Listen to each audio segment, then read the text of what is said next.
Steve, how do lessons from market history apply when you're thinking about these global thematics? One of the things that market history teaches us is that you do see human behavior repeating itself, and ultimately markets are just human behavior in market form. But the one of the things that we have noticed is that the big structural changes also tend to operate in large cycles. And if I had to look back across market history today to find a similar analogy in terms of history, I would probably be pointing towards the end of the 1960s, where you had similar inflection points in terms of technology, geopolitics, inflation, and perhaps even sustainability and societal values as well. That was a very interesting point in markets, and I think there are some quite clear commonalities today. And do you see any commonalities today to where we were in the early 1990s, the so-called dot-com boom? Yeah, I think that the 1990s are another really, really interesting analogy to today. Clearly, technology had been very successful for a long period of time. They represented a significant amount of market cap.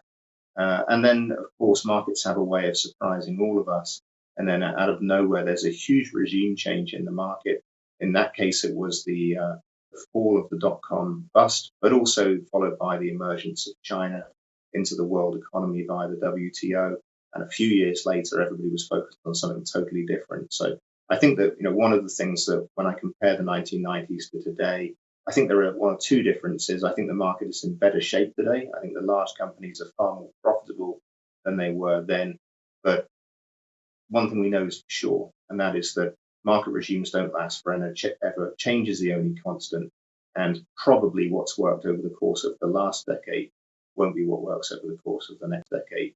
Steve, how does history help in determining those thematics and in constructing the portfolio for the Global Thematic Fund? That's a super question because thematic investing is different from normal investing. We're concentrated on big structural changes, and the fact is that those structural changes don't come along very often.